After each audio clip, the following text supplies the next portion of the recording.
Bonjour chers amis, nous sommes aujourd'hui le 15 juillet 1214 et nous sommes dans la salle de méditation pleine lune au hameau nouveau du village de Brigny. Je connais un professeur de mathématiques,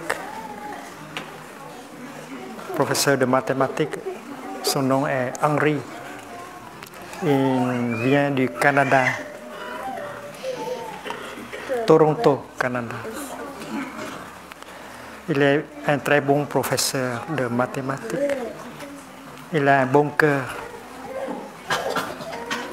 Les étudiants l'aiment beaucoup, mais de temps en temps, il se met en colère. Il y a de la colère en lui. Mais il y a beaucoup de bonté en lui aussi. C'est un bon professeur, il enseigne très bien. Il aime ses étudiants, mais il y a un peu de colère chaque fois que...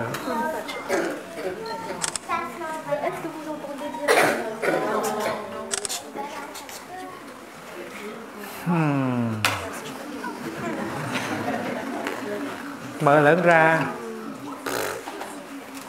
Je recommence. Vous entendez mieux? Je connais un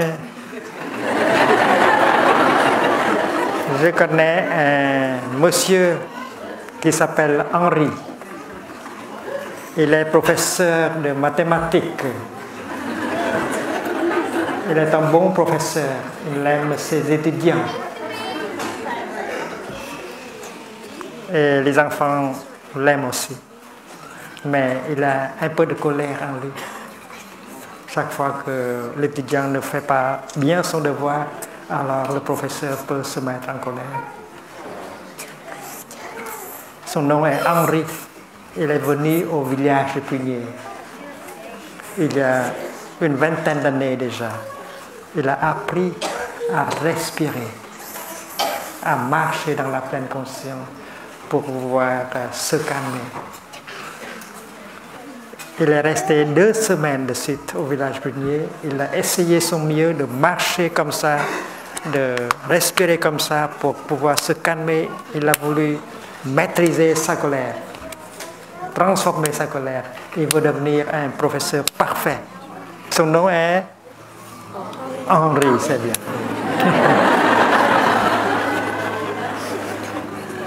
Il enseigne dans une école à Toronto, une école qui parle français.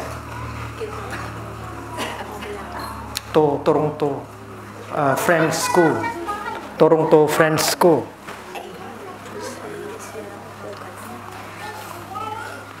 Et quand il est revenu à son école, il a commencé par marcher, entrer dans la salle, dans la classe, dans la pleine conscience. Il marche lentement, avec beaucoup de paix. Il a commencé à essayer le tableau d'une manière consciente. Il a fait cela doucement, tout doucement, avec la pleine conscience, avec attention. Et c'est une chose très nouvelle aux élèves. Ils ont demandé: Papa, est-ce que tu es malade? Est-ce que tu es malade? Pourquoi tu marches comme ça? Pourquoi tu essuies le tableau comme ça? Est-ce que tu es malade? Il l'appelle papa, c'est parce que les enfants, les étudiants l'aiment. C'est un professeur qui a un bon cœur. Henri a dit: non, je ne suis pas malade. Je pratique la pleine conscience. Je sais maintenant comment respirer pour me calmer. Quand j'ai une émotion, quand j'ai de la colère, je sais comment respirer pour pouvoir embrasser ma colère et apaiser ma colère. Et je suis beaucoup plus heureux maintenant, c'est parce qu'il y a la paix, il y a le calme en moi. Et si vous voulez, il dit, si vous voulez apprendre la pleine conscience, c'est possible aussi. Au village Brunier, il y a une cloche. Et chaque fois que la cloche sonne, tout le monde se taise. Tout le monde arrête la parole et arrête la pensée et commence à respirer profondément. J'inspire, je me calme, j'expire, je souris. Et j'ai fait cela et après 15 jours, je me sens beaucoup plus calme. Mais ici, on n'a pas de cloche. Si vous voulez pratiquer, les étudiants veulent pratiquer, alors on peut faire ceci. Chaque 15 minutes, un garçon va faire un bruit avec ses deux mains et tout le monde s'arrête. Le professeur s'arrête de parler et les étudiants arrêtent d'étudier et tout le monde commence à faire une inspiration pour se calmer, faire une expiration pour produire de la joie. Le calme, la paix, c'est la pratique. Et ça marche. Et ça marche très bien avec les élèves de sa classe. Quand on est calme, quand on souffre moins, alors on peut faire mieux son travail. On peut étudier mieux, on peut enseigner mieux. Donc la pratique est comme ça. Quand on entend le son des deux mains, on arrête tout, même la pensée, la parole, la pensée, et on commence à faire une inspiration et on dit j'inspire, je me calme. On relâche la tension dans le corps. C'est parce que dans le corps il y a de la tension qui nous empêche d'être calme et heureux. Donc si tu sais comment respirer, tu peux calmer ton corps et tu te sentiras mieux. Et puis il a enseigné à ses élèves de marcher, à marcher. Quand on marche lentement avec la respiration. Je fais une inspiration et je fais 2 pas. Je suis chez moi, je suis chez moi. Quand on fait une expiration, on fait 3 pas. Je suis arrivé et je suis arrivé. Et le professeur et ses étudiants et les étudiants ont pratiqué ensemble la marche et la respiration. Et après quelques semaines, on constate que tout le monde a fait beaucoup de progrès dans l'étude. Et il se communique beaucoup mieux, il n'y a plus de colère. Et il a eu beaucoup de joie et de bonheur en enseignant. Et les enfants, les étudiants avaient beaucoup de bonheur à étudier. Et il a enseigné des cours, des classes comme ça, de mathématiques.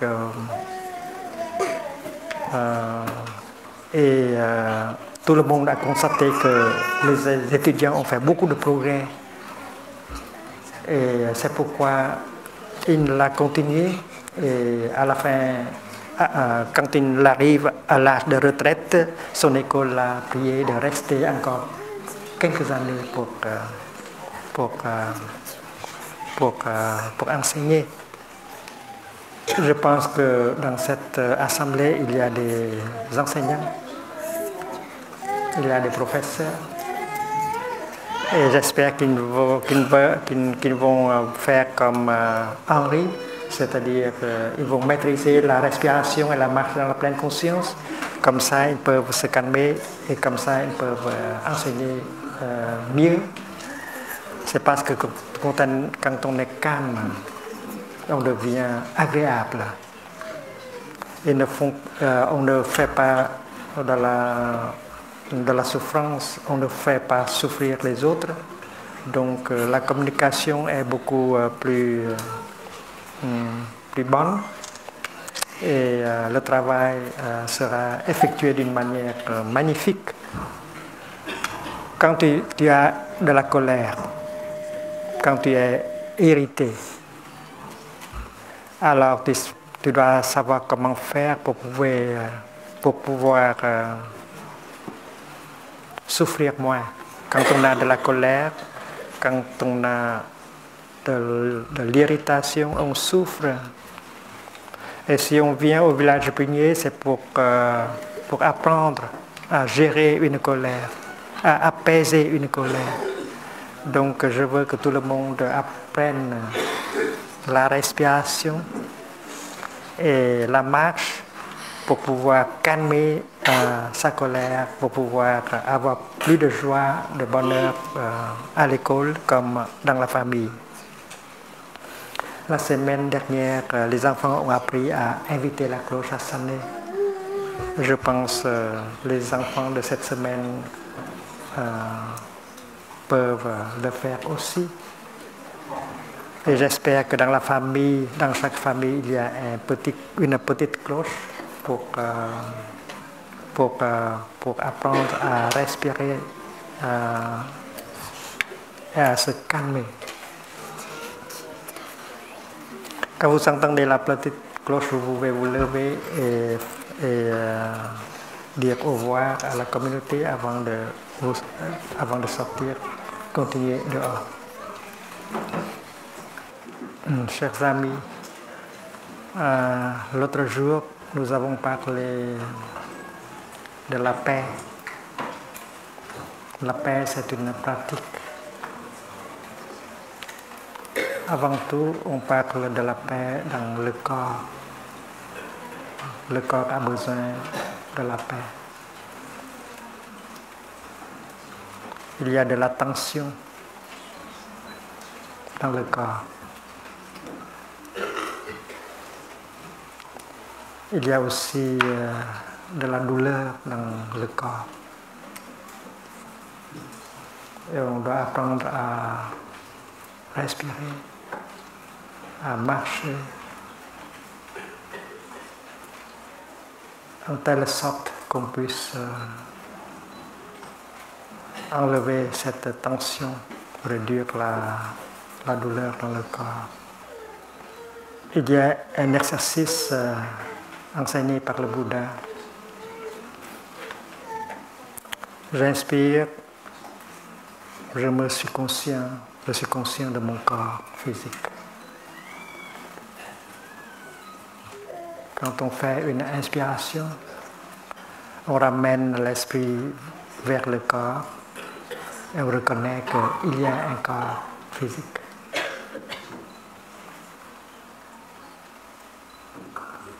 Reconnaître le corps. Et quand vous êtes avec votre corps, vous pouvez constater qu'il y a de la tension, de la douleur dans le corps. Alors vous êtes motivé par le désir de faire quelque chose afin de pouvoir relâcher cette tension et réduire cette douleur. Et c'est pourquoi il y a un autre exercice. L'exercice numéro 4. J'inspire, je relâche la tension de mon corps. Troisième exercice. J'inspire, je suis conscient de mon corps.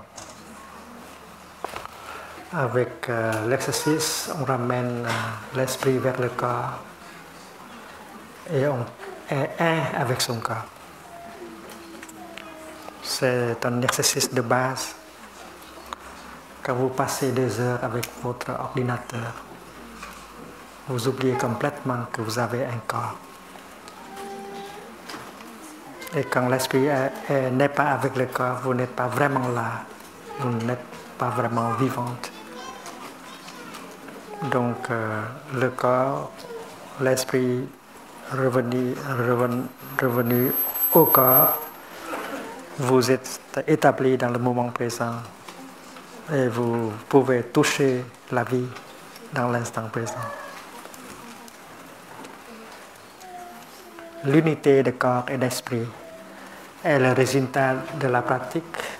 J'inspire, je sais que j'ai un corps physique, très important. Et quatrième exercice, j'inspire, je relâche la tension dans le corps. Je calme mon corps, calmer le corps. Je relâche la tension dans le corps. Vous avez cette intention de relâcher la tension. Et peut-être vous faites des efforts pour pouvoir relâcher. Mais il y a ceux au sein d'entre nous qui ne peuvent pas relâcher cette tension-là, même si vous avez l'intention, le désir. Donc il faut quelque chose pour pouvoir vous aider à relâcher vraiment cette tension qui est dans votre corps. Et cela s'appelle une vision, une compréhension, une vue.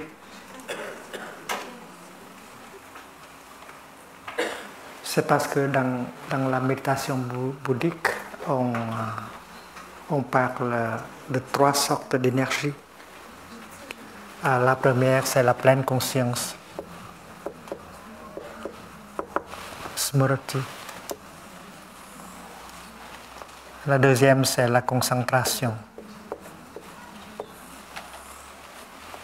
Et la troisième, c'est la vision profonde. La pleine conscience, c'est une énergie qui nous permet à savoir ce qui se passe dans le moment présent. Ce qui se passe dans notre corps. Ce qui se passe dans nos sensations, dans nos perceptions et dans l'environnement. C'est la définition de base. La pleine conscience, c'est l'énergie qui nous permet à reconnaître ce qui se passe dans le moment présent, dans le corps, dans les sensations, etc.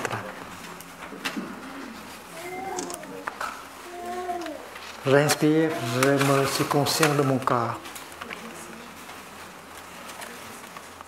Vous êtes conscient que vous avez un corps.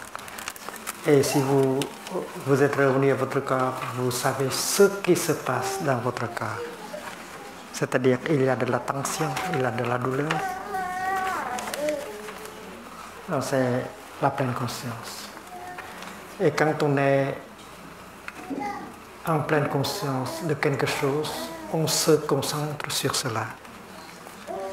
On est avec le corps, on se concentre sur le corps et on commence à voir les choses en ce qui concerne le corps. Donc, la pleine conscience fait naître la concentration. La pleine conscience porte en elle la concentration. Supposons que nous regardons cette fleur. J'inspire, je me conscient de cette rose. Comme je suis conscient de la rose, je suis concentré sur la rose. Donc la pleine conscience est porteuse de la concentration. Les deux énergies sont ensemble. Là où il y a la pleine conscience, il y a de la concentration. Et comme la pleine conscience et la concentration sont là, quelque chose est là aussi. C'est parce que je suis concentré, je suis en pleine conscience, je commence à découvrir. Je sais que c'est une rose, et une rose est faite avec beaucoup d'éléments, comme le soleil, les nuages, la lumière, la terre, etc. Donc cette compréhension, cette vision est née de la pleine conscience et de la concentration. Quand on pratique le troisième exercice, j'inspire, je sais que j'ai un corps. L'exercice est simple, mais cela fait venir toutes les trois sortes d'énergie, pleine conscience, concentration et vision profonde. Vous faites une inspiration, vous ramenez votre esprit vers votre corps et vous commencez à voir que vous avez un corps et vous êtes vivant. J'inspire, je sais que je suis vivante. Être conscient que vous êtes encore vivant, c'est déjà une vision, une connaissance. Il y a des gens qui sont là, vivants, mais ils ne savent pas qu'ils sont vivants. Dans le roman L'étranger, écrit par Albert Camus, le prisonnier Meursault a décrit une autre personne comme vivant comme un mort, une vie comme un mort. Vivre comme un mort, c'est-à-dire vivre sans la pleine conscience qu'on est vivante. On n'est pas habité par l'énergie de la pleine conscience. On vit, mais on ne sait pas que l'on est vivante. Donc ce qui manque est la conscience. Et Albert Camus a parlé du moment de la conscience comme une sorte de lumière qui nous rend vraiment vivantes. Meursault était sur le point d'être exécuté, c'est parce qu'il a commis un crime. Mais 3 heures avant l'exécution, dans sa cellule, dans la prison, il a regardé. Elle a vu un carré de ciel.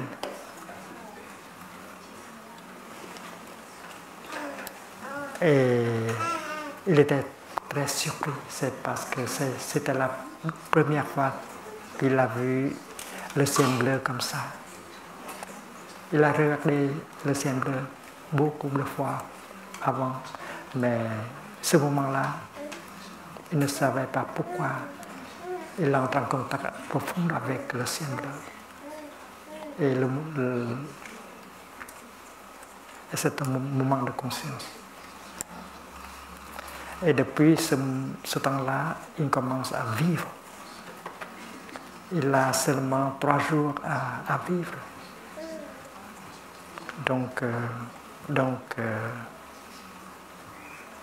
il veut vivre vraiment des moments qui lui restent à vivre. Et quand le prêtre catholique veut entrer pour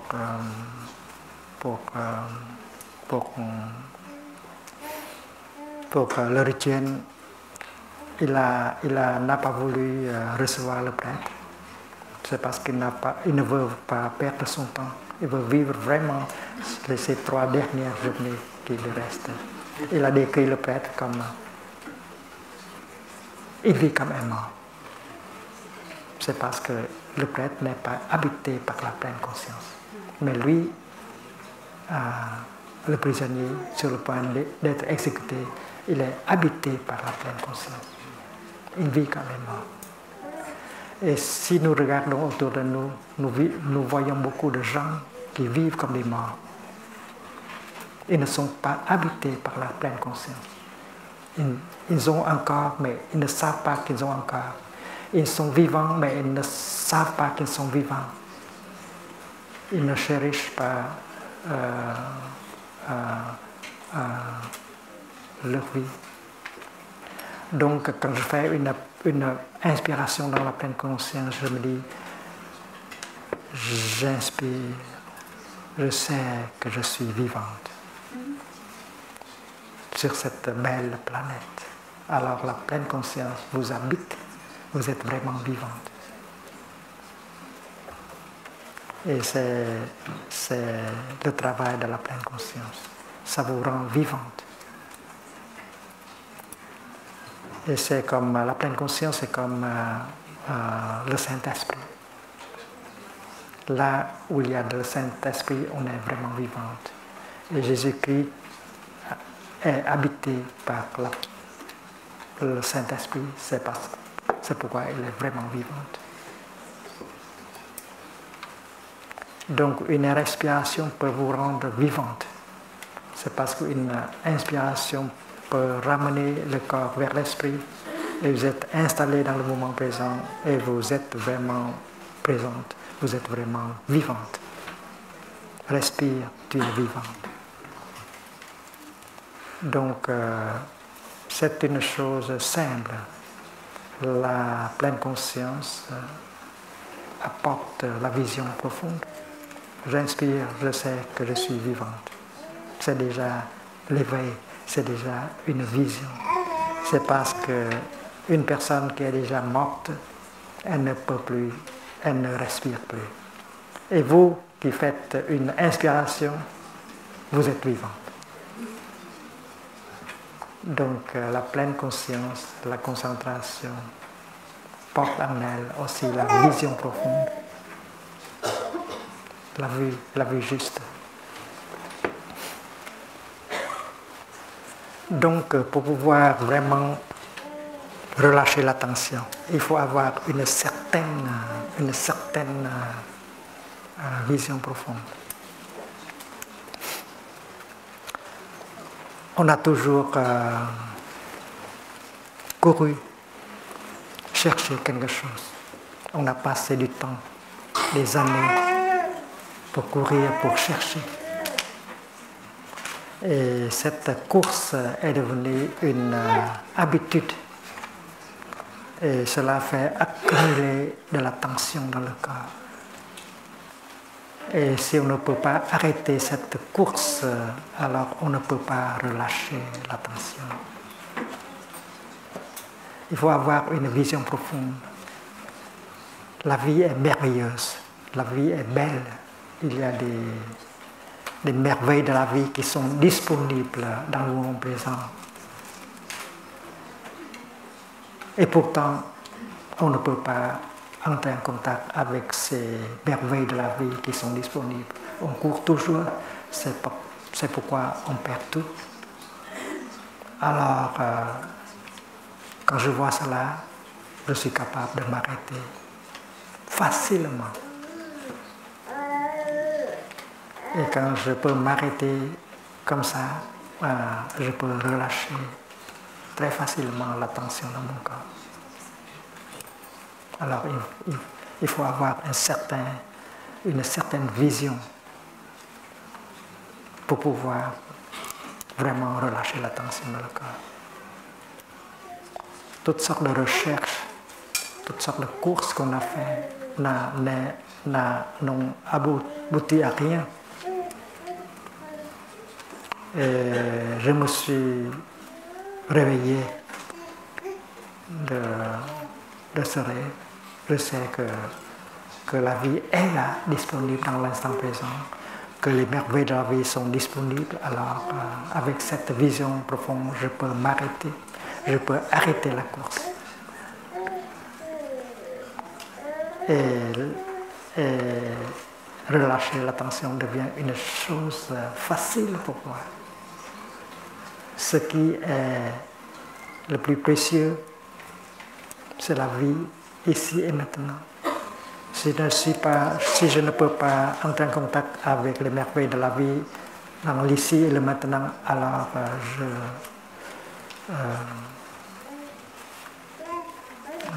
je ne vis pas ma vie du tout. Donc cette compréhension est indispensable pour que l'on puisse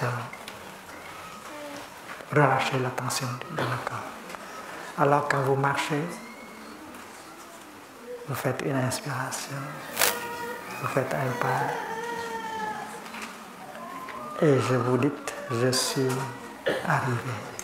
Je suis chez moi, je suis arrivé.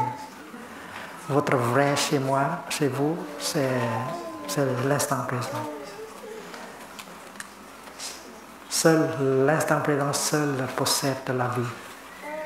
Donc chaque respiration, chaque inspiration, chaque pas que vous faites vous ramène à l'instant présent pour que vous puissiez entrer en contact avec la vie véritable. Et avec un pas, on peut arrêter la course et on peut relâcher la tension. Et si vous marchez comme ça pendant une demi-heure, vous pouvez sortir de votre dépression. La dépression est là, c'est parce que on se laisse entraîner. On se laisse entraîner. Maintenant, on ne se laisse plus entraîner. On veut s'arrêter. On veut arrêter la course. On veut toucher la vie en profondeur dans l'instant présent. Il a une intention de s'arrêter. Et cette intention-là est couplée par une vision profonde. La vie est disponible ici, maintenant et maintenant. Et la guérison peut être obtenue ici et maintenant. Si vous pouvez vous mettre en contact avec les merveilles de la vie, en vous et autour de vous, les merveilles de la vie qui ont le pouvoir de vous nourrir et de vous guérir. Et si vous avez une dépression, pensez-y. Si la dépression continue, c'est parce que vous continuez à l'alimenter. C'est parce que vous continuez à vous laisser entraîner. Alors il faut arrêter tout ça. Il faut commencer à vivre. Et la pratique de la respiration consciente, de la marche dans la pleine conscience, vous aide beaucoup à arrêter cette course.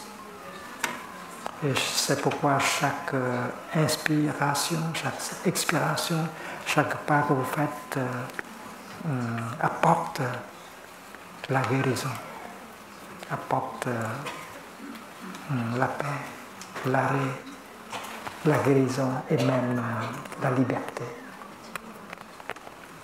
Vous êtes libre de cette course.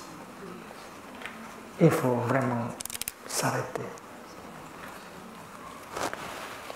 Donc, quand on marche, on doit être certain que chaque pas nous aide à arrêter la course. Chaque pas doit imprimer le signe de la paix, de l'arrêt.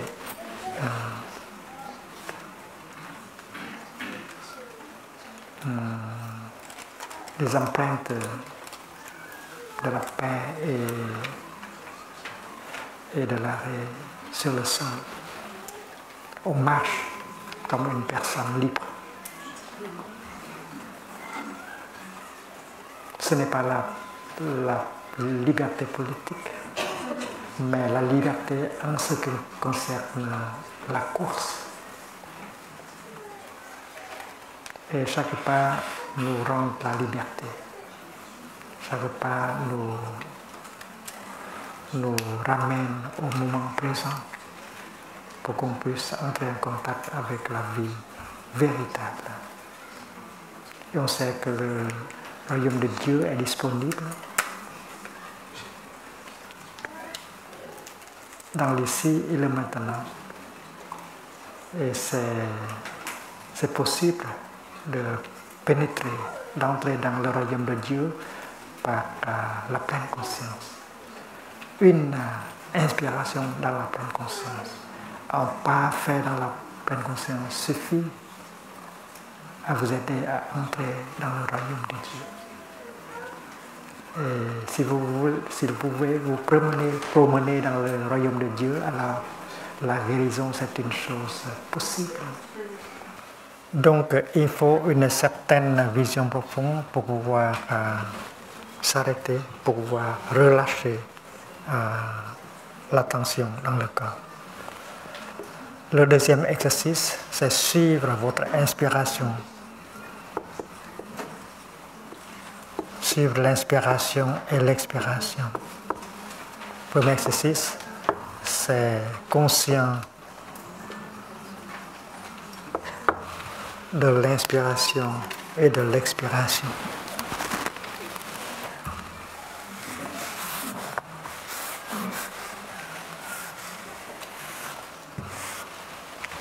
J'inspire, je sais que c'est une inspiration que je fais.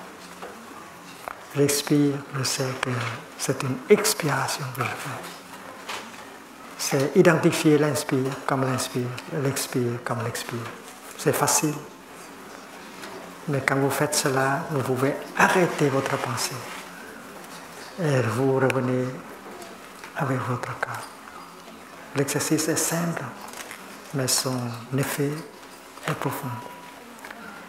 J'inspire, je sais que j'inspire. J'expire, je sais que j'expire.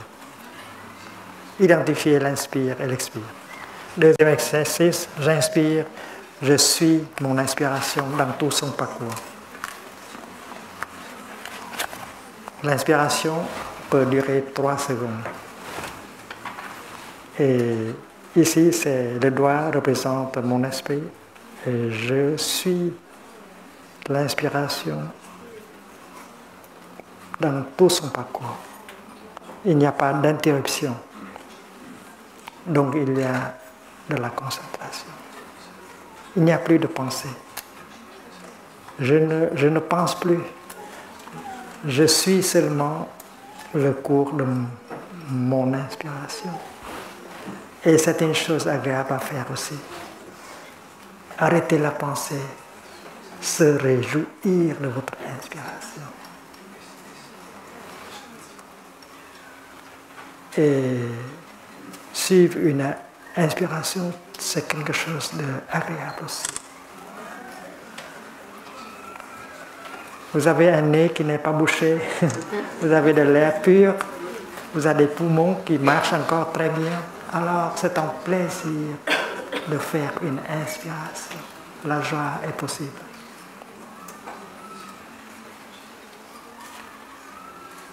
Dans le passé, on a eu une pneumonie, une infection des poumons, mais maintenant, il n'y a pas d'infection, il n'y a plus de pneumonie. Alors c'est un plaisir de faire une inspiration. Et en faisant une inspiration comme ça, dans la pleine conscience, vous avez de la liberté, de l'arrêt, de la guérison. C'est simple. Donc la guérison à chaque inspiration, la guérison dans chaque expiration, la guérison dans chaque pas que vous faites. C'est parce que l'arrêt est possible et la liberté est possible. Sans cette liberté, sans cet arrêt, la guérison est difficile. Même si vous êtes en train de prendre des médicaments, il ne faut pas vous fier seulement aux médicaments. Il faut aider votre corps à guérir. L'arrêt, la paix, le relâchement de la tension est indispensable à cette guérison que vous souhaitez. Donc, les 4 premiers exercices recommandés par le Bouddha concernent le corps. Et ce sont des exercices qui peuvent produire du plaisir. J'inspire, je sais que j'inspire. Vous arrêtez la pensée et vous vous réjouissez de l'inspiration. Vous êtes pratiquant, vous êtes le yogi. Et vous pouvez avoir du plaisir pendant la pratique. Et suivre l'inspiration, l'expiration, c'est une chose agréable aussi. Vous êtes dans votre lit, vous allez dormir, alors ne pensez plus à observer votre inspiration, expiration. Réjouissez-vous de l'inspiration à l'expiration jusqu'à vous tombez en sommeil. Vous entrez dans le sommeil. Et c'est un plaisir aussi de faire une inspiration et revenir à votre corps. Vous savez que vous avez un corps, que vous êtes vivant. Et être vivant, être un corps vivant, c'est un miracle. C'est le miracle le plus grand. C'est le plus grand des miracles. Avec la pleine conscience, je marche comme ça et j'ai beaucoup de joie. Je sais que je suis vivante. La vie est précieuse. Et quand on peut calmer son corps, alors on souffre moins. Et on peut réduire la douleur, même chronique, dans son corps. C'est parce que la douleur est en fonction de la tension. Donc vous êtes assis dans le train, dans l'autobus, dans la voiture, vous pouvez vous réjouir de l'inspiration, de l'expiration. Vous ne perdez pas du temps. Vous n'avez pas à attendre l'arrivée. La salle de méditation, c'est une place pour faire la méditation. Mais de votre tente, vous marchez vous vous dirigez vers la salle de méditation et chaque pas, c'est déjà de la méditation. Vous n'avez pas à arriver à la salle pour commencer la méditation. Chaque pas que vous faites est une méditation. C'est parce qu'avec chaque pas, vous pouvez arrêter la course, obtenir de la liberté vis-à-vis le passé, le futur et vos projets. Vous vous mettez en contact avec la nature, avec les merveilles de la vie qui sont tout autour. Donc chaque pas est déjà une méditation. Et plus tard, quand vous revenez à votre ville, à votre cité, vous pouvez faire la même chose. Vous marchez même dans le supermarché, on peut marcher comme ça, comme une personne libre. Je vais au supermarché très rarement, mais chaque fois que je marche comme ça. Je marche comme ça à l'aéroport, à la gare, je marche toujours comme ça. Je veux retenir, préserver ma liberté partout où je vais.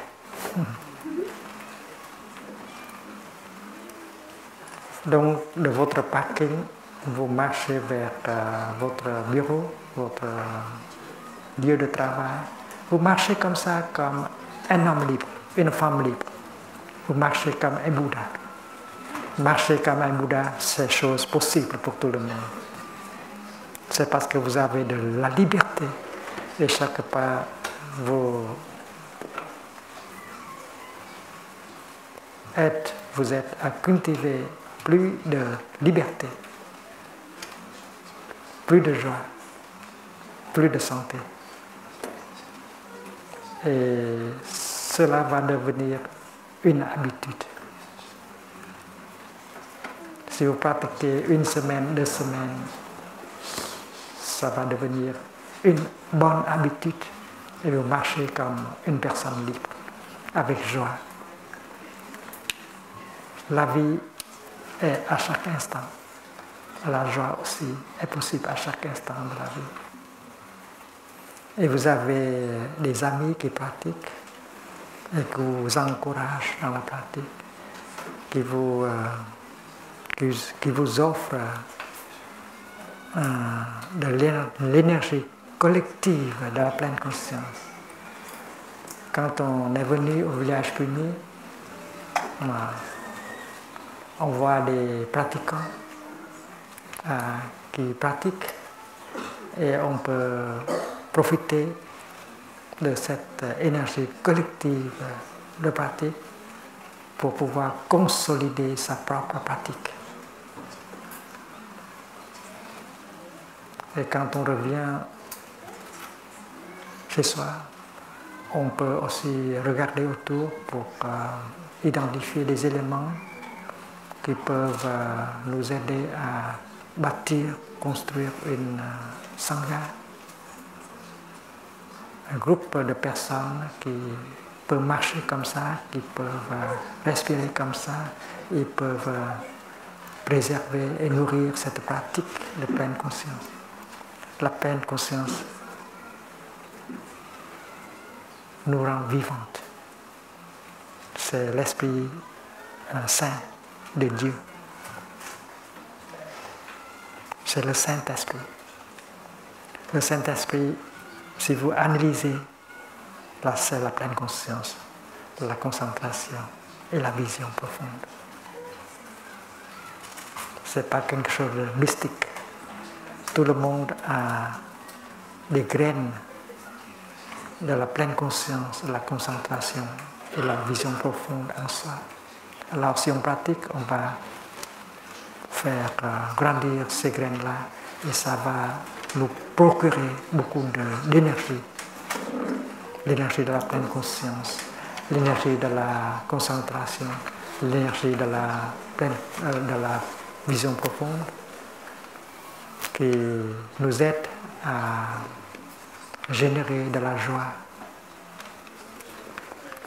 du bonheur et qui nous aide aussi à gérer notre souffrance. C'est parce que la joie est en nous comme graine, le bonheur est en nous comme graine, mais aussi la souffrance est en nous comme graine. Si la souffrance se manifeste, le pratiquant sait comment prendre soin de cette souffrance. On peut apprendre à souffrir en telle sorte que l'on souffre beaucoup moins que les autres. Gérer une souffrance. Prendre soin d'une souffrance, c'est ce que l'on doit apprendre. Et c'est pourquoi la deuxième série des exercices nous aide à gérer nos sensations. Les 4 premiers exercices, ça nous aide à gérer le corps. Et avec le 5e, on entre dans le domaine des sensations.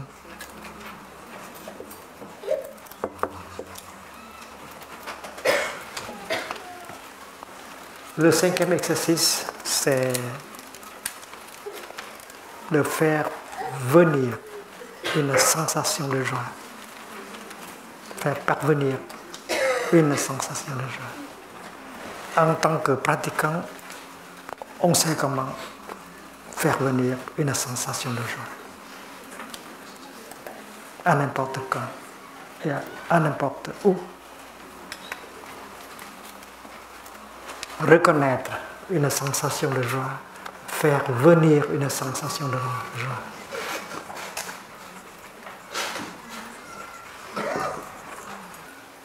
Et le mécanisme est simple. Comme vous faites une inspiration et vous ramenez votre esprit vers votre corps, vous êtes installé dans le moment présent et vous allez pouvoir reconnaître les merveilles de la vie qui sont là. Le royaume de Dieu qui est bien là, disponible. Et vous pouvez reconnaître les conditions de bonheur que vous avez, les conditions de bonheur qui sont déjà là. Peut-être vous pensez que vous n'avez pas assez de conditions de bonheur. C'est pourquoi vous cherchez toujours, vous courez toujours au futur pour en chercher quelques. Mais en fait, si vous êtes installé dans le moment présent, vous pouvez reconnaître le fait que vous avez déjà beaucoup de conditions de bonheur, même plus que assez. Si vous prenez une feuille de papier et écrire les conditions de bonheur que vous avez déjà, alors une feuille ne suffit pas. 2 feuilles ne suffit pas. 2 pages ne suffit pas. 3 pages ne suffisent pas. Essayez. Cherchez un endroit, par exemple, un prunier. Asseyez au pied de l'arbre et mettre sur papier les conditions de bonheur que vous avez déjà. Ce sera une grande surprise. Vous avez beaucoup de bonheur, de conditions de bonheur disponibles. Vous avez beaucoup de chance. Que beaucoup d'autres dans le monde. Alors, si on reconnaît les conditions de bonheur, la joie vient tout de suite. Le bonheur vient tout de suite. Reconnaître les conditions de bonheur qui sont disponibles et la joie devient une chose possible tout de suite. Il y a une chanson française pour cela. Qu'est-ce qu'on attend pour être heureux? Qu'est-ce qu'on attend pour faire la fête? Il y a beaucoup de sagesse dans cette chanson. Les conditions de bonheur sont déjà là, plus que assez pour qu'on puisse. C'est l'art du bonheur. Et avec la pleine conscience, vous reconnaissez ces conditions-là. C'est avec cette énergie que vous reconnaissez. Alors vous êtes arrivé au moment présent et vous reconnaissez toutes ces conditions de bonheur. Et vous pouvez aider votre partenaire à faire la même chose. Chérie, nous avons beaucoup de chance. Et si nous ne sommes pas heureux, c'est parce que nous ne reconnaissons pas que nous avons beaucoup de chance, beaucoup de conditions de bonheur qui sont disponibles. Alors, il faut être heureux et il faut aider l'autre personne à être heureux. Produire une joie, produire une sensation de joie et produire une sensation de bonheur. C'est une chose possible avec la pleine conscience. Et il y a d'autres moyens. Un des moyens, c'est laisser aller. C'est-à-dire couper court, trancher, laisser aller. Si vous n'avez pas de joie et de bonheur, c'est parce que vous êtes attaché à cela. Et cela vous fait souffrir. Vous n'avez pas de courage à trancher. Pensez-y. Vous avez pensé que cela est indispensable à votre bonheur, mais peut-être ce n'est pas vrai. Vous n'avez pas le courage de le laisser aller. Le lâcher prise est très important. Supposons que nous vivons dans une ville très polluée et on souffre. Des bruits, des poussières, des choses comme ça. On sait très bien qu'on souffre dans cette ville-là, mais on n'a pas la capacité de quitter la ville. Alors un ami est venu, il a une voiture et il vous a proposé de sortir pour le week-end. Alors il y a une condition. Alors vous acceptez de quitter la ville. 1 heure après, vous êtes sorti dans la ville, vous commencez à voir des collines, des arbres, du ciel bleu. Vous avez de la joie, vous avez du bonheur. C'est parce que vous avez pu laisser derrière cette ville-là pleine de bruit et de poussière, n'est-ce pas?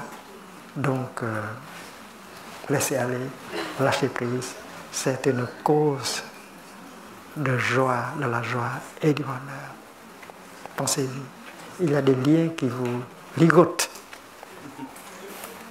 qui vous continuent à faire souffrir, mais vous n'avez pas le courage de couper, de trancher. Pensez-y.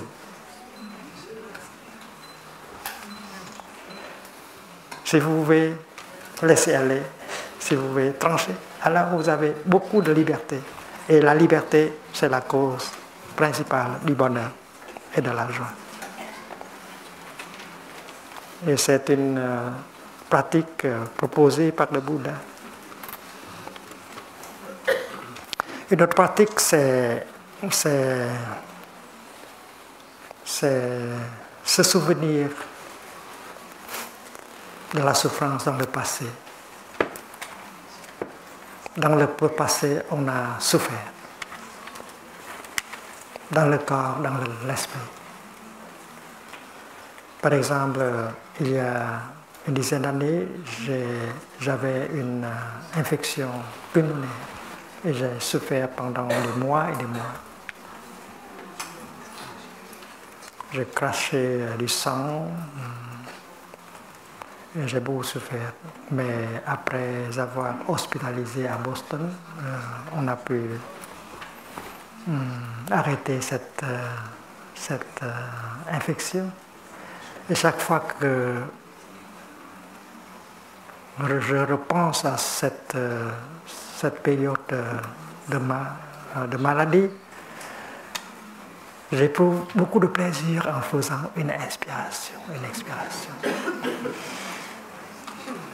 Donc le souvenir de la souffrance du passé, vous comparez, vous faites une comparaison et vous vous dites « Oh, j'ai beaucoup de chance ». Cela n'est plus aujourd'hui, n'existe plus aujourd'hui. Alors chaque fois que vous vous souvenez de cette souffrance, alors vous avez beaucoup de liberté et du bonheur. Peut-être dans le passé, étant enfant, on était abusé par des adultes, mais maintenant on a grandi, on a le pouvoir de se protéger, on n'est plus un enfant qui est vulnérable, fragile comme autrefois. Alors on doit se servir de cette pleine conscience. Je suis déjà devenu un adulte et personne ne peut pas me faire une chose pareille.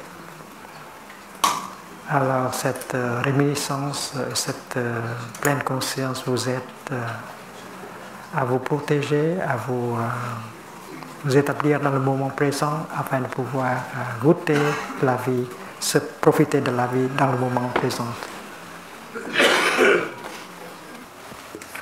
La pleine conscience fait naître la joie et le bonheur. La concentration aussi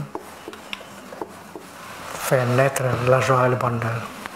Et la vision profonde aussi, ça fait naître le bonheur et la joie. Il y a beaucoup de moyens pour pouvoir amener une sensation de joie et une sensation de bonheur pour vous nourrir et pour aider à nourrir votre partenaire, l'autre personne. La pleine conscience, c'est une source de bonheur. C'est une source de joie. Et puis le 7e exercice, c'est pour gérer une souffrance. Reconnaître la douleur la souffrance. Et huitième exercice, c'est calmer la douleur. Cette douleur, cette souffrance, cette anxiété, cette peur qui existe en vous comme une graine. De temps en temps, cette graine est arrosée par vous-même ou par quelqu'un d'autre. Et ça se manifeste au niveau du mental. C'est parce que notre conscience a deux niveaux.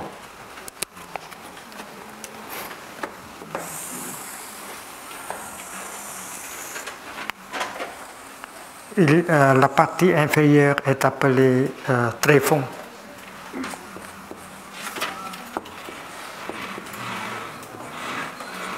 Il y a des graines ici, des graines de souffrance et des graines de bonheur. Il y a une graine de la peur, de la jalousie, de la colère, du désespoir. Mais il y a une graine aussi de la joie, du bonheur, de la pleine conscience, de la concentration. Toutes sortes de graines sont enfouies dans votre tréfonds, conscience de tréfonds.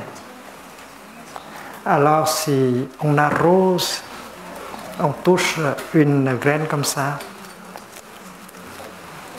cette graine va se manifester au niveau du mental, la conscience du mental. C'est une énergie. Supposons que c'est une graine de colère. Quelqu'un vient de dire quelque chose qui arrose la graine de colère en vous. Et cette graine se manifeste en tant que formation mentale. Il y a des formations physiques, comme le tableau. Il y a des formations physiologiques, comme la main. Il y a des formations mentales, comme la colère. Et le pratiquant est conscient de ce qui se passe. Quand la colère manifeste, le pratiquant respire et dit « J'inspire, je sais que la colère est en moi ». C'est reconnaître la colère. Il y a le sujet et l'objet de la reconnaissance. Une reconnaissance pure et simple de ce qui arrive. J'inspire, je sais qu'il y a de la colère en moi. D'une part, il y a de la colère comme énergie. De l'autre part, il y a l'énergie de la pleine conscience générée par la respiration. Et cette nouvelle énergie va reconnaître l'autre énergie. C'est le sujet, c'est l'objet. C'est la pleine conscience, c'est toujours pleine conscience de quelque chose. Quand vous buvez du thé en pleine conscience, c'est la pleine conscience de boire du thé. Quand vous marchez dans la pleine conscience, c'est la pleine conscience de la marche. Quand vous reconnaissez la colère, c'est la pleine conscience de la colère. La conscience, c'est toujours la conscience de quelque chose. Alors, le travail de la pleine conscience, c'est avant tout reconnaître. Reconnaître. J'inspire, je sais que la souffrance est en moi. La reconnaissance simple et pure. On n'essaie pas à combattre cette douleur. on n'essaie pas à étouffer, supprimer cette douleur. Non. Il ne faut pas faire de la violence à soi-même. C'est parce que la pleine conscience est vous, mais la colère est aussi vous. Il ne faut pas créer une guerre.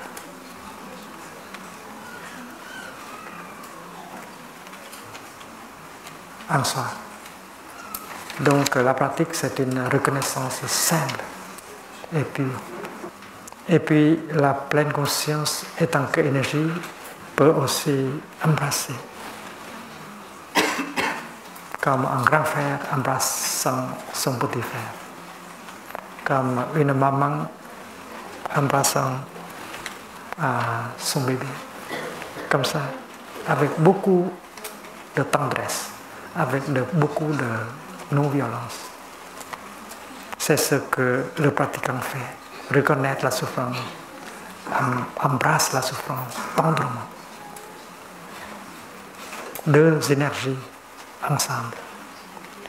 Et l'énergie de la pleine conscience commence à pénétrer dans les zones d'énergie de la colère. Comme une maman tenant dans ses deux bras le bébé qui souffre. Et l'énergie de la tendresse de la maman commence à pénétrer dans l'enfant. Et ça apporte un soulagement. Et l'enfant souffre moins. Et si vous savez comment embrasser votre colère, votre souffrance, avec la pleine conscience, vous commencez à souffrir moins. C'est l'art de la souffrance, l'art de souffrir. Il y a un art de bonheur, il y a un autre art appelé art de souffrir. C'est possible d'apporter un soulagement si vous savez comment reconnaître et embrasser votre douleur. Et vous pouvez aider l'autre personne à faire la même chose. Chérie, je suis là, avec ma pleine conscience. Je t'aide à embrasser ta colère, ta souffrance. Je suis là pour toi. Si vous pouvez faire cela pour vous-même, vous pouvez aider l'autre personne à faire cela aussi. Vous apportez votre pleine conscience comme énergie et aider l'autre personne à embrasser sa souffrance. C'est de l'amour véritable. L'amour véritable possède l'élément de compassion. Vous êtes là, pleinement conscient. Vous respirez, vous générez l'énergie de la pleine conscience. Vous aidez l'autre personne à reconnaître sa souffrance et vous l'aidez à embrasser cette souffrance. Vous souffrez avec lui, avec elle. C'est la compassion. Vous partagez ces souffrances, mais vous n'êtes pas victime de cette souffrance parce que vous savez comment générer l'énergie de la pleine conscience. Vous n'êtes pas submergé par la souffrance. C'est parce que vous êtes capable d'embrasser cette souffrance. Il y a des gens qui ont peur de la souffrance en soi. Ils cherchent toujours à s'évader. Mais si ces gens-là savent comment respirer et marcher, ils peuvent générer de l'énergie de la pleine conscience. Ils peuvent revenir en force chez eux et reconnaître et embrasser la souffrance et faire parvenir un soulagement. C'est un art. Et si vous êtes débutant dans la pratique, et si votre pleine conscience n'est pas assez forte pour embrasser, alors vous pouvez emprunter, profiter de l'énergie collective. C'est pourquoi une sangha est très importante. Une sangha vous offre de l'énergie collective. elle vous aide à embrasser votre souffrance et souffrir moins. Dans une relation humaine, on aide l'autre personne à souffrir moins. On aide cette personne à gérer une sensation de joie et de bonheur pour se nourrir, pour se guérir. On aide l'autre personne à embrasser sa souffrance afin qu'elle puisse souffrir moins. Et comme ça, on cultive la compassion. Dans l'amour véritable, il y a de la compassion et de la fraternité. L'amour véritable, ce n'est pas du désir sexuel. L'amour véritable se fait avec 4 éléments. La bonté aimante,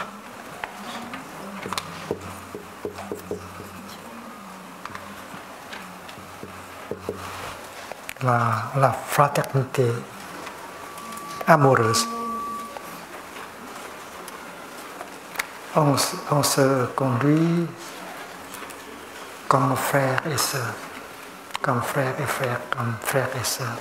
Le vrai amour doit posséder l'élément Maitri. Maitri, c'est un mot qui vient de Mitra, c'est-à-dire ami, ami. L'amitié. Un ami doit offrir de la joie et du bonheur. S'il n'y a pas de Maitri, ce n'est pas de l'amour véritable. Alors on se demande dans notre amour, est-ce qu'il y a de la Maitri, de la bonté aimante, de la capacité à offrir de la joie et du bonheur chaque jour. Avec votre pensée, avec vos paroles, avec votre action, vous pouvez toujours offrir de la joie et du bonheur à l'autre. Vous savez comment offrir cela à vous-même et pourquoi vous pouvez faire cela, offrir cela à l'autre. Le 6e exercice, vous le faites pour vous-même. Et quand vous savez comment faire cela à vous-même, vous pouvez faire cela à l'autre personne, procurer de la joie et du bonheur à l'autre personne. C'est de la maîtrise, c'est de l'amour véritable. Et deuxième élément du vrai amour, c'est Karuna. Karuna, c'est la compassion. Karuna, c'est une énergie qui aide l'autre personne à souffrir moins. La pleine conscience. Si vous pouvez générer de la pleine conscience et aider à embrasser cette souffrance en lui ou en elle, vous pouvez l'aider à souffrir moins. C'est la karuna, la compassion. Et si dans votre amour il n'y a pas de karuna, ce n'est pas l'amour véritable. Si vous aimez vraiment, alors vous pouvez aider l'autre personne à souffrir moins. Vos pensées, vos paroles, votre action peuvent générer de la karuna, c'est la compassion, et aider l'autre personne à souffrir moins.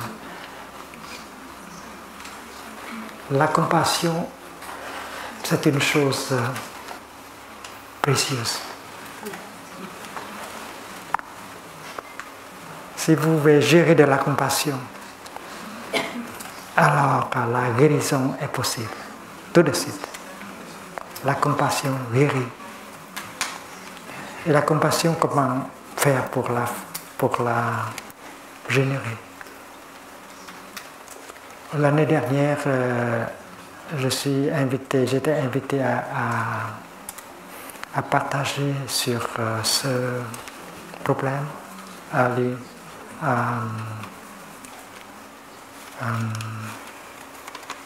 Stanford University, dans le département de neurosciences, on était en train d'étudier sur la compassion. Et j'étais invité pour partager ma pratique. Et on sait très bien que la compassion est une chose merveilleuse. La compassion est capable de guérir. Et comment faire pour générer la compassion? Le mécanisme est aussi assez simple. Quand on regarde la compassion, la souffrance, quand on écoute la souffrance, quand on embrasse la souffrance, écoute la souffrance en soi-même et dans l'autre personne, une compréhension de la souffrance est née. Si vous avez assez de temps pour être avec votre souffrance, pour écouter votre propre souffrance, pour regarder en profondeur dans la nature de votre souffrance, alors vous parvenez à comprendre la nature de cette souffrance. Et la compassion va être née naturellement. La guérison vient. Vous êtes devenu plus léger, plus libre de la souffrance. Et maintenant, vous pouvez contempler, regarder, examiner la souffrance de l'autre personne. Vous avez le temps pour regarder, pour écouter. Avec la pleine conscience, vous pouvez embrasser cette souffrance. Vous allez écouter. Et comme ça, la compréhension de la souffrance va être née. Et la compassion aussi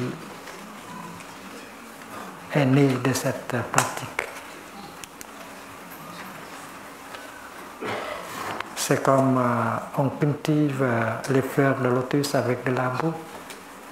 Vous cultivez la compassion avec la souffrance. Le contact avec la souffrance, la compréhension de la souffrance fait naître la compassion. Avec la compassion, vous ne souffrez plus.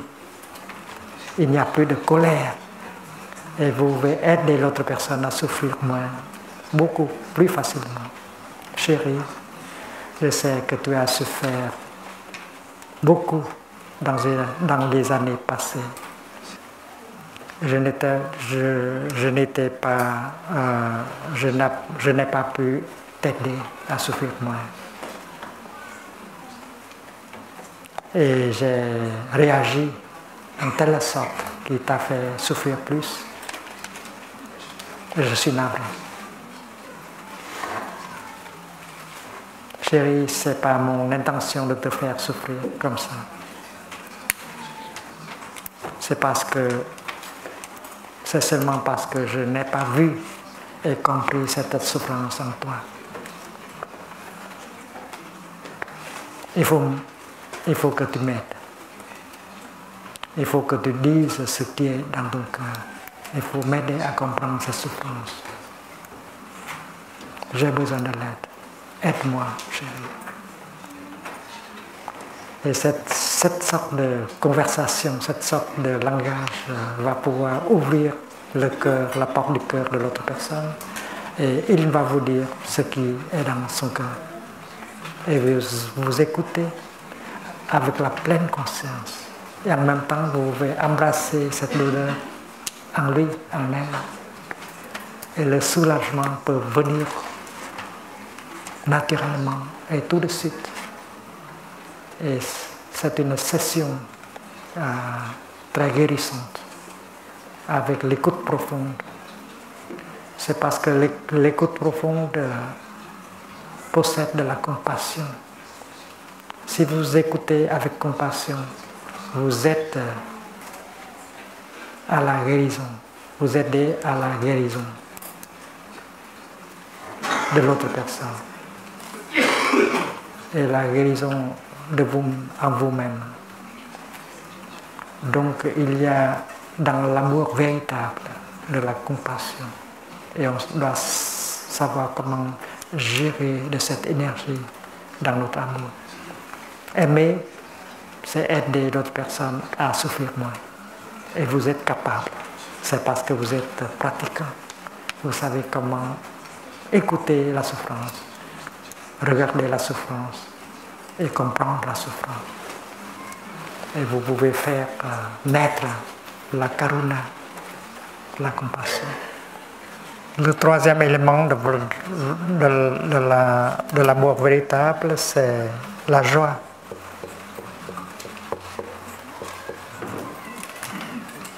Mudita.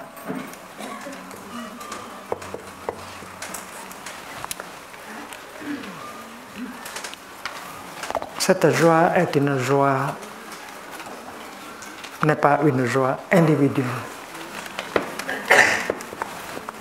Dans une relation amoureuse, véritable,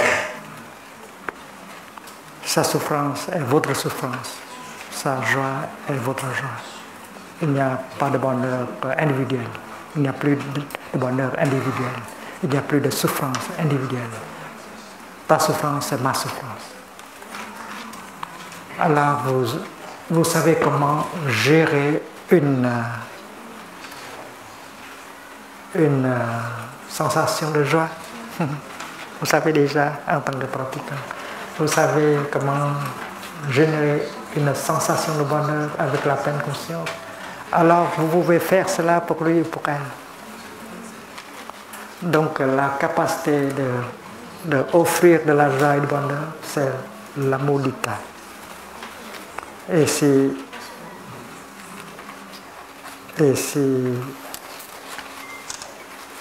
vous n'avez pas cette capacité en vous, ce n'est pas de l'amour véritable. L'amour véritable peut toujours offrir de la joie et du bonheur. Si on aime et on fait souffrir l'autre personne, si on fait pleurer cette personne chaque jour, ce n'est pas de la mudita. L'amour véritable procure de la joie et du bonheur. Et vous pouvez très bien identifier l'amour véritable. Dans l'amour véritable, il y a de la joie pour vous et pour l'autre personne. Et tous les deux peuvent pratiquer ensemble, cultiver la joie, cultiver la karuna, la maîtrise. Et le quatrième élément de l'amour véritable, c'est ça, l'équanimité. Upeksha. Upeksha, c'est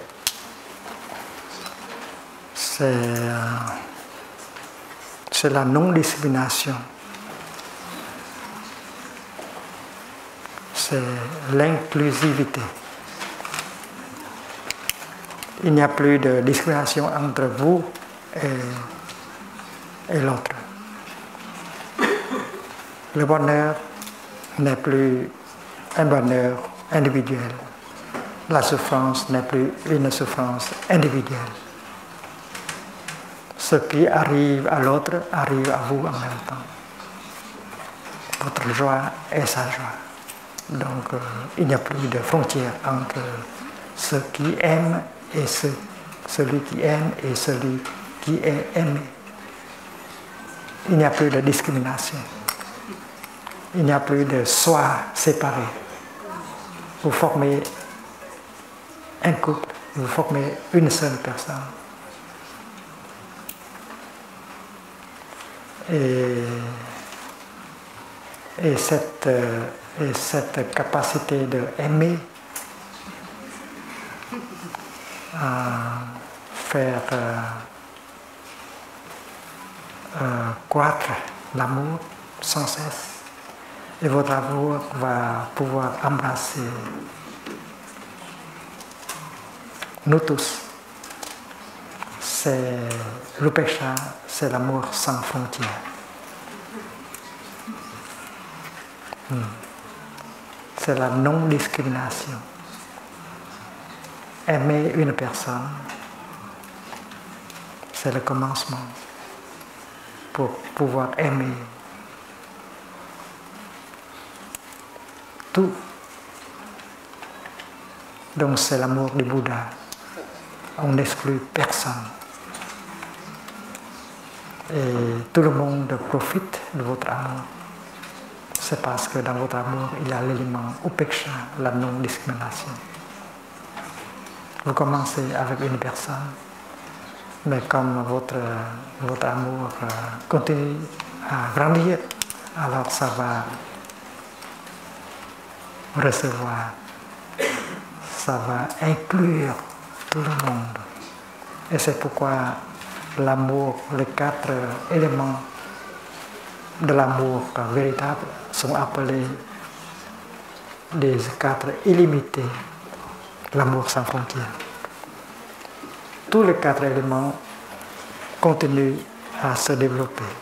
Il n'y a pas de frontières. Ça commence avec une personne, mais ça continue et ça va embrasser tout le monde. C'est l'amour du Bouddha dès le commencement. Donc, on peut voir dans les 4 exercices ici la pratique de l'amour véritable. On prend soin de soi-même, on a la capacité de générer de la joie et du bonheur pour soi-même et on peut faire la même chose pour l'autre personne. On sait comment gérer une douleur, prendre soin d'une souffrance.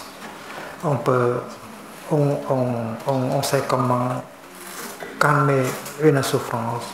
On sait comment faire parvenir un soulagement. Et ensuite, on peut aider l'autre personne à souffrir moins. Si on sait comment souffrir, on va souffrir beaucoup moins. Et si on continue, il y a d'autres exercices qui nous aident à aller plus loin. Non seulement on peut souffrir moins, mais on peut se servir de la souffrance pour fabriquer, pour créer de la joie et du bonheur. On peut complètement transformer la souffrance en joie. Comme si on utilise, si on fait bon usage de la boue pour faire des fleurs de lotus. Des fleurs de lotus, c'est la joie et du bonheur. Et la souffrance, c'est la boue. La souffrance est utile.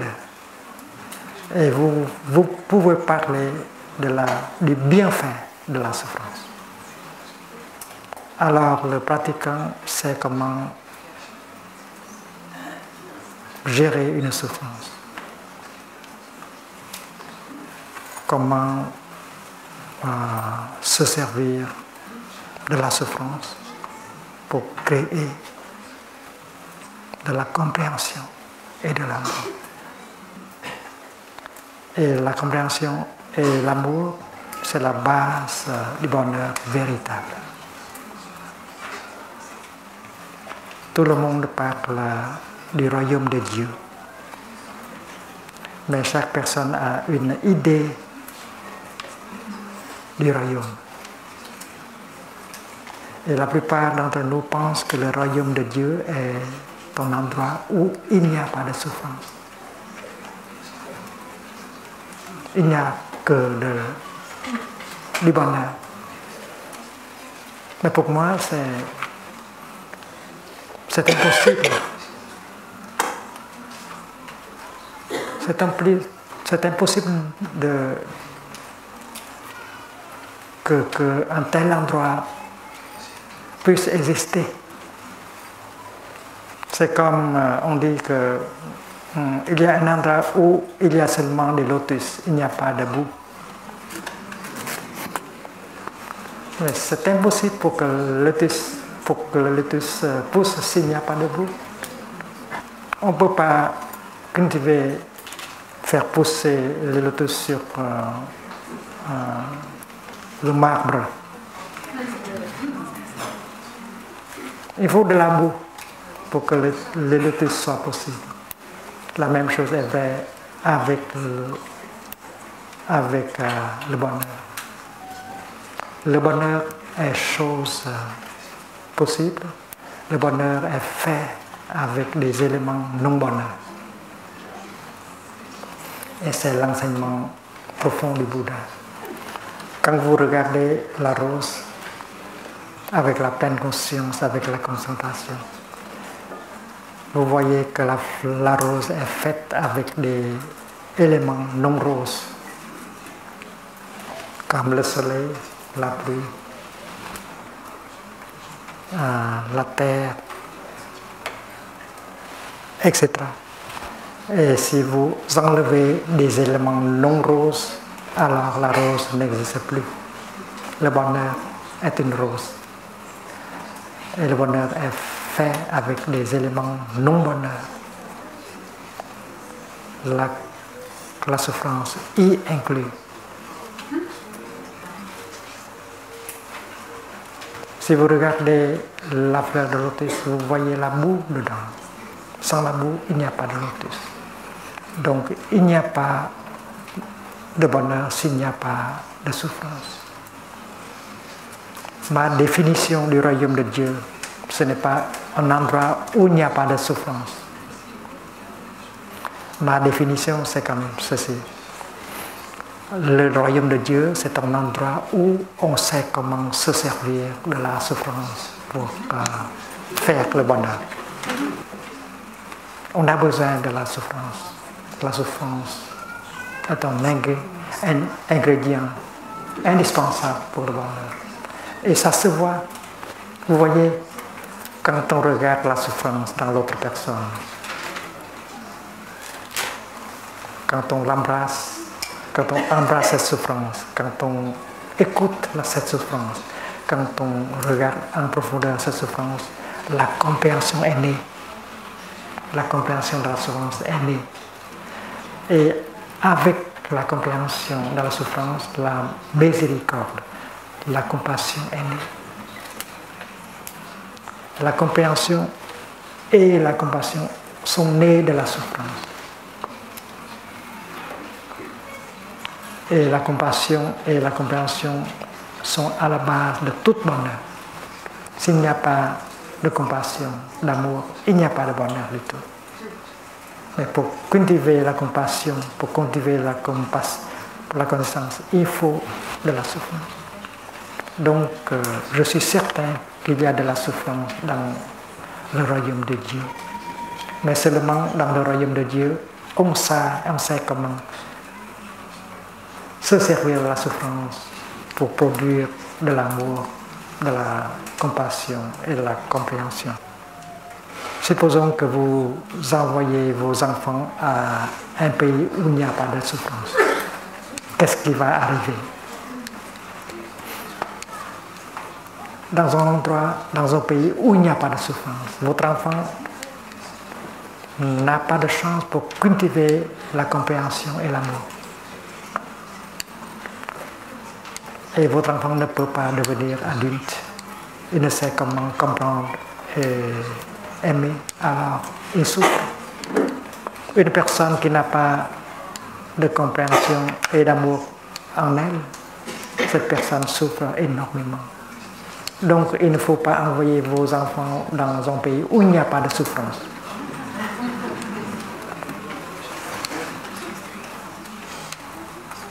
Donc, non seulement dans le royaume de Dieu, non seulement le bonheur, la joie est merveilleuse, mais la souffrance est merveilleuse aussi.